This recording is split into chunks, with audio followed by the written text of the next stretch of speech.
Halo, salam jumpa lagi anak-anak. Tentu dengan Paman Sam di acara apa? Acara anak kreatif. Wah, senang sekali. Paman Sam selalu semangat memberikan cerita-cerita dan dongeng-dongeng kepada anak-anak di acara anak kreatif ini. Karena apa? Ya karena memang anak-anak juga semangat menyaksikan anak kreatif ini. Wah, ternyata Paman Sam juga mendengar kemarin. Ternyata yang melihat anak kreatif ini tidak saja anak-anak, orang tua juga melihat. Wah, ibu bapak ini juga melihat acara anak kreatif ini. Ya, karena ternyata pengakuan beliau itu karena cerita-cerita Paman Sam di anak kreatif ini sangat menginspirasi. Sangat membantu untuk memberikan nasihat kepada anak-anaknya. Wah, bermanfaat sekali. Syukurlah kalau begitu Paman Sam semakin bersemangat memberikan cerita-cerita atau dongeng-dongeng untuk anak-anak di anak kreatif ini. Nah, kali ini Paman Sam juga masih seperti di episode yang lalu. Kali ini masih tetap di karyanya Vanda Parengkuan. Sekarang Paman Sam akan bercerita dari karya Vanda Parengkuan ini, yaitu Nasihat Iko. Nasihat Iko. Nah, satu saat anak-anak, Mama Rio itu mengajak ke rumahnya Iko. Kenapa demikian? Karena mamanya Rio ini memang bersahabat dengan mamanya Iko. Jadi Rio memanggil mamanya Iko ini Tante Niken.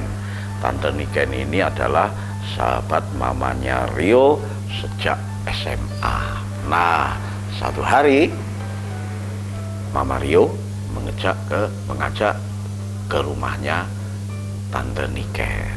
Nah, akhirnya berangkatlah Mama Rio dan Rio ke rumahnya Tante Niken untuk menemui Iko. Iko dan Rio adalah sahabat juga, usianya sebaya, di sekolah selalu bersama. Nah, pada suatu saat ketika benar-benar Paman Rio mengajak ke rumah Tante Niko, diajaklah makan bersama. Pada saat itu makan malam. Jadi berangkatnya sore, kemudian sampai malam. Pada saat waktunya makan malam, Rio dan mamanya diajak makan bersama-sama dengan Tante Niken dan Iko. Nah, di sanalah bagaimana nasihat siapa ini tadi? Nasihat Iko. Nah, ternyata anak-anak ketika diajak makan bersama, si Rio ini tidak selahap Iko makannya. Ditanyalah sama Tante Niken, loh Rio, ayo makan. Kenapa kok makannya kok sedikit? Katanya Mama Rio, iya Niken, Rio ini sulit makan. Apa saja tidak pernah dihabiskan. Sudah aku masakkan enak-enak, tetap saja si Rio tidak suka makan. Langsung dijawab oleh Iko, rugi Rio, kalau makannya enak-enak pasti kalau saya habiskan, bahkan nambah-nambah. Gitu. Nih, mamanya Iko tertawa. Iya, kalau Iko ini makannya banyak, apa saja dia suka, walaupun makanan itu tidak enak sebenarnya, tidak mewah, tetapi Iko selalu suka makan. Wah, berbeda sekali dengan Rio ya, kata mamanya Rio. Rio hanya diam saja sambil makan yang tidak begitu nafsu. makanya hanya sedikit-sedikit saja. Rio, kalau makan itu harus lahap. Rio menjawab, tapi aku tidak suka, makanan selalu tidak enak. Ah, Rio, makanan tidak enak itu hanya perasaanmu. Padahal makanan apapun, kalau perasaanmu enak, pastilah masakan itu menjadi enak di lidah. Ah, tidak, aku tidak pernah merasakan makanan yang enak. Gitu. Akhirnya Iko dan Rio saling berbincang-bincang tentang enak dan tidak enak, enak dan tidak enak tentang makanan yang dimakan.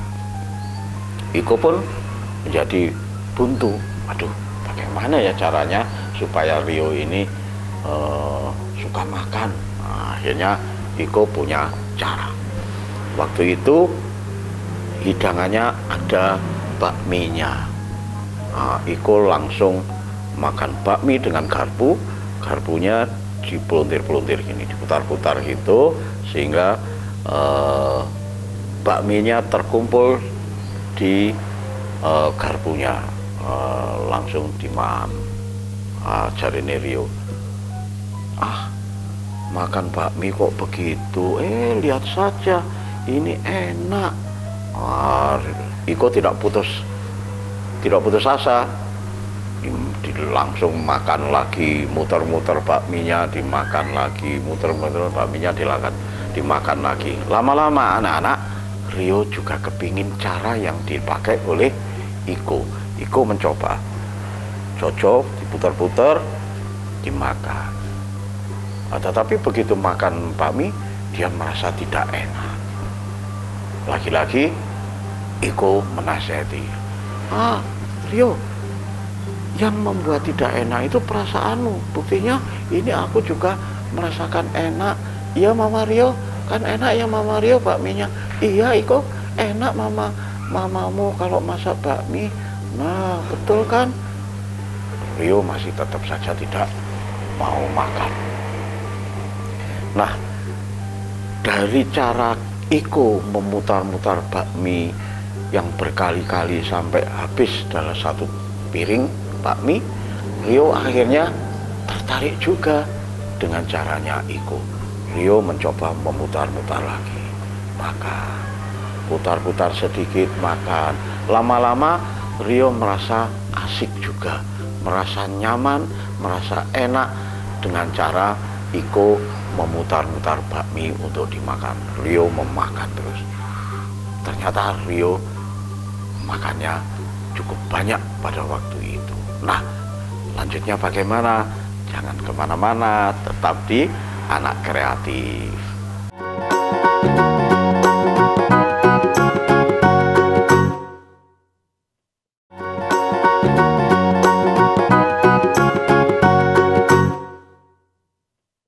Ya, terima kasih anak-anak. Anak-anak masih setia menyaksikan Paman Sam di Anak Kreatif ini. Paman Sam akan melanjutkan cerita tentang nasihat, siapa tadi? Nasihat Iko.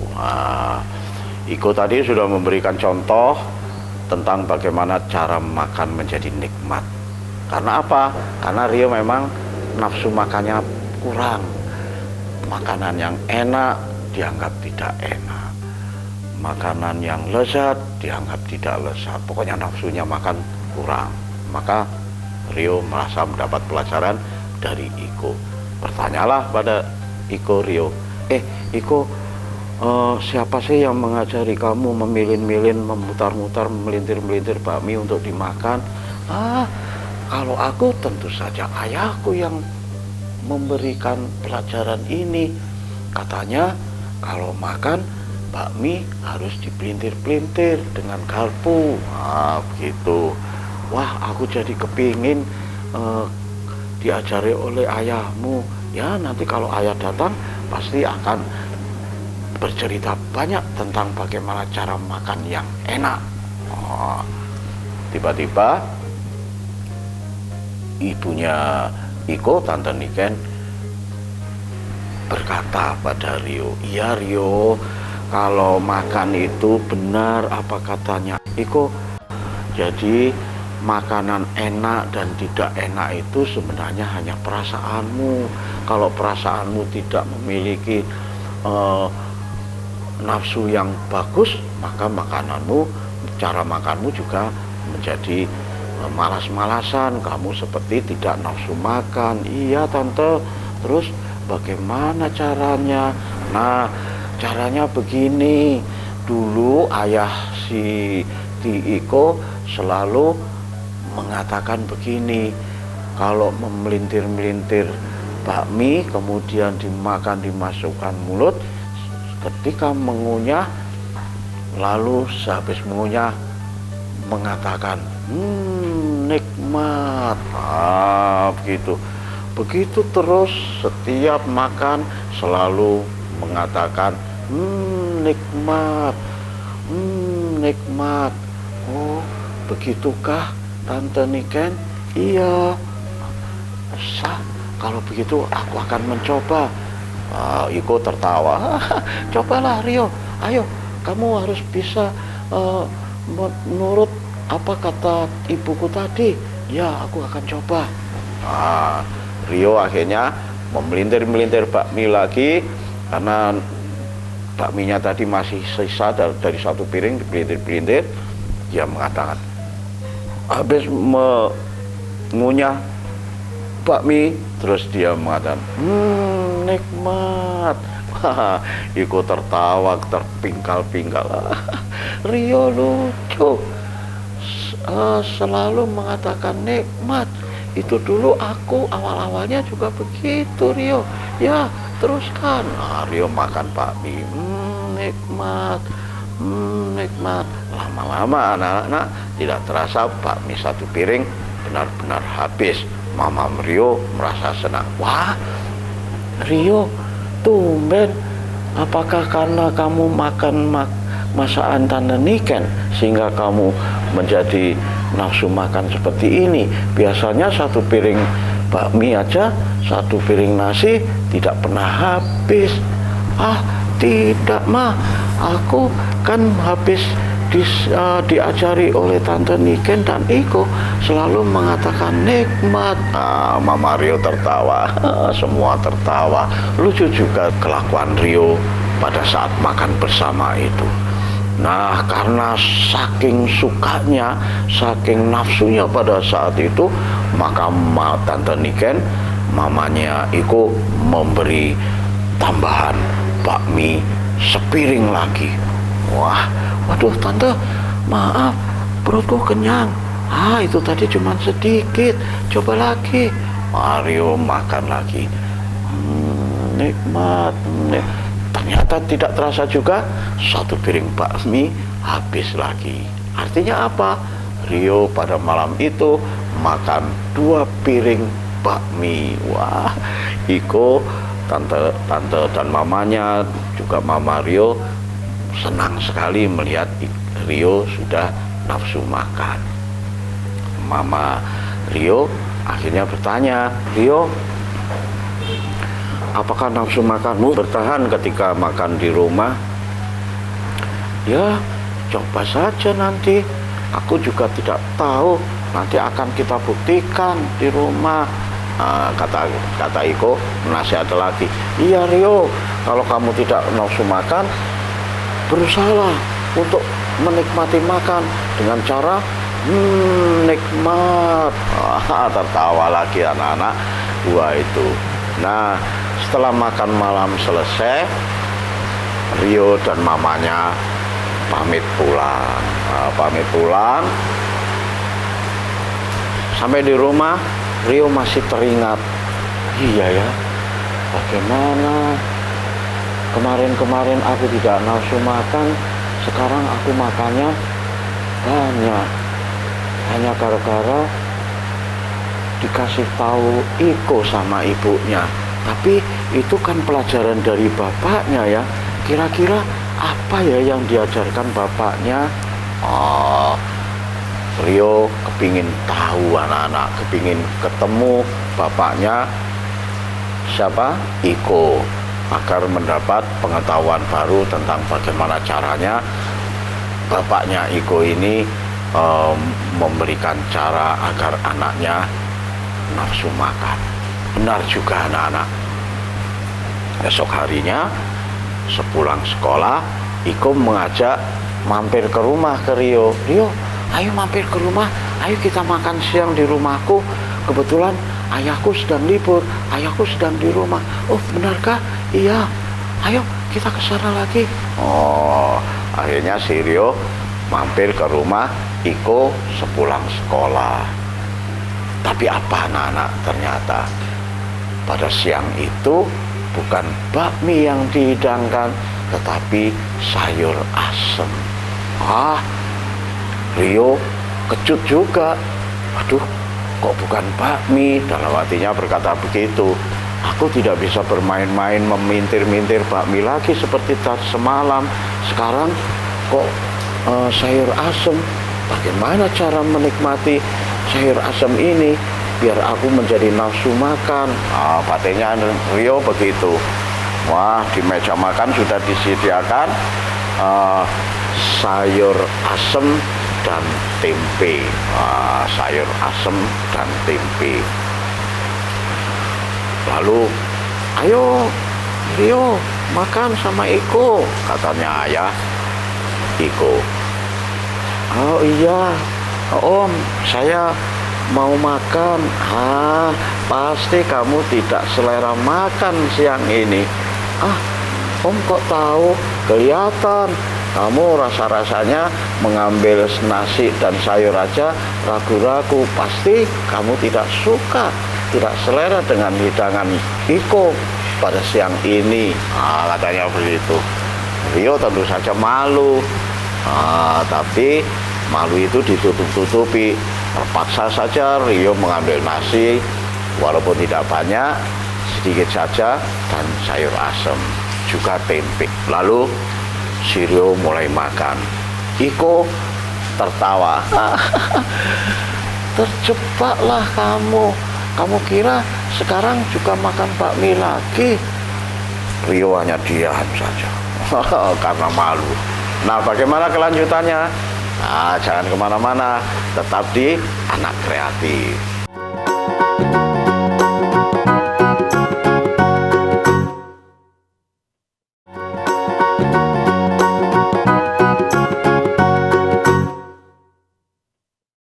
Ya, terima kasih anak-anak tetap di Anak Kreatif. Paman juga masih tetap di Anak Kreatif untuk memberikan cerita pada anak-anak. Dan sekarang melanjutkan cerita tentang nasihat Iko. Yang tadi nasihat Iko. Wah, sekarang makannya hanya sayur asem dan tempe. Iko berkata, ayo Rio, makanlah seperti aku. Ini makannya banyak. Tadi malam kamu bisa makan banyak. Sekarang kenapa tidak bisa makan banyak lagi? Rio masih diam saja. Lalu berbisik, Iko, saya kira kalau bakmi seperti kemarin, kan aku bisa memelintir-melintir bakmi, memutar-mutar bakmi di garpu sambil bermain, kemudian melahapnya dengan mengatakan nikmat. Sekarang bingung lagi Rio, apa yang bisa dipermainkan ya dengan sayur asem ini? Setelah berpikir begitu, tiba-tiba ayah Iko berkata, nah, sayur asem ini adalah sayur yang istimewa. Kenapa istimewa? Karena dalamnya ada sebuah setangkai kacang polong. Kacang polong itu anak-anak adalah semacam ucet, semacam kacang, tetapi dalamnya lubang, tangkainya lubang. Nah, kalau dimasak bentuknya menjadi lunak.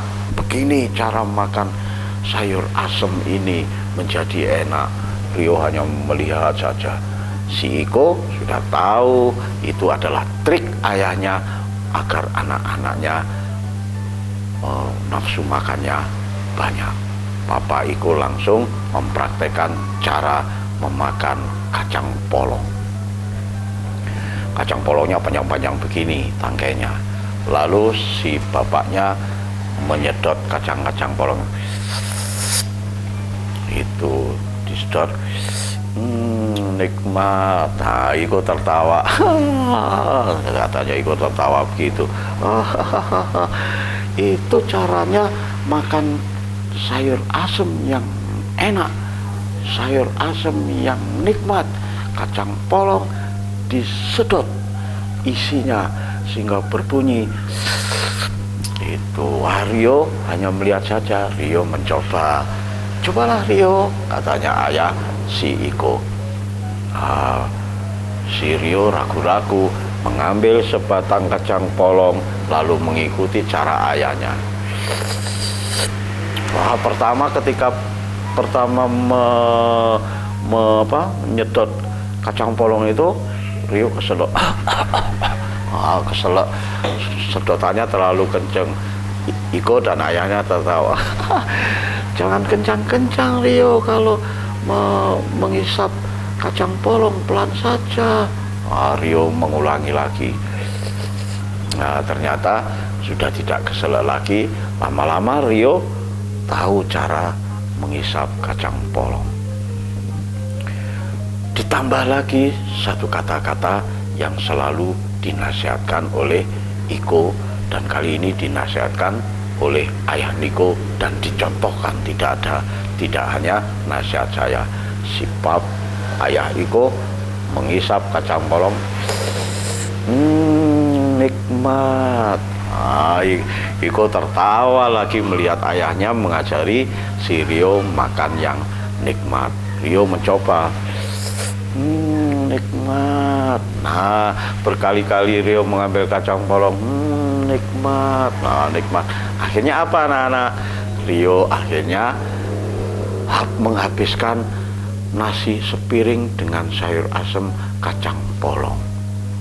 Iko akhirnya tertawa. Nah, ternyata kamu sekarang bisa makan banyak, nafsu makanmu banyak. Nah, si Rio hanya tertawa, mesam-mesem, senyum-senyum saja sambil malu-malu. Karena apa? Karena memang Rio yang biasanya tidak nafsu makan, ketika itu makannya banyak. Makanan sudah habis, Rio pamit pulang. Gatot, misalnya begitu. Gatot, saya terima kasih, saya sudah kenyang, saya sekarang mau pulang. Oh ya, nggak apa-apa, hati-hati. Iko, aku terima kasih ya, sudah makan siang di sini. Nanti aku akan di rumah akan cerita sama ibuku. Iya, gitu. Rio pulang. Sampai di rumah, Rio bercerita pada ibunya. Ibu, aku tadi terlambat pulang. Aku makan siang di rumahnya itu. Hah? Kamu makan siang lagi di rumah? Tentu kamu karena semalam, pengalaman semalam makannya banyak bakmi di sana. Siang ini bagaimana? Siang ini semakin banyak, Bu. Benarkah? Makan apa di sana? Makan sayur asem. Padahal kamu kalau aku masakkan sayur asem, kamu tidak pernah suka makan di rumah. Kenapa kamu makan di rumahnya Iko bisa habis banyak? Nah, ada caranya. Caranya bagaimana? Ya, tadi aku diajari oleh ayah Iko. Jadi kamu tadi ketemu ayahnya Iko? Iya. Ibunya lalu berpikir, ini tentu jasanya ayah Iko. Lalu ibunya Rio berkata pada si Rio, sekarang bagaimana? Kamu sudah bisa makan enak? Bisa, Bu. Coba saja. Sekarang hidangkan makanan apa saja, pasti aku suka. Katanya Rio begitu pada ibunya. Ibunya ngetes. Ibunya masih ada masakan di lemari makan. Dikeluarkanlah makanan yang biasanya tidak disukai oleh Rio. Makanan itu berupa sayur sup. Rio tidak suka makan sayur-sayur. apalagi sayur-sayur yang begitu macam-macam dalam satu mangkok. Tetapi kali ini berbeda anak-anak. Ketika dikeluarkan oleh Ibu Rio semangkuk sayur sup, Rio ternyata bisa makan dengan lahap.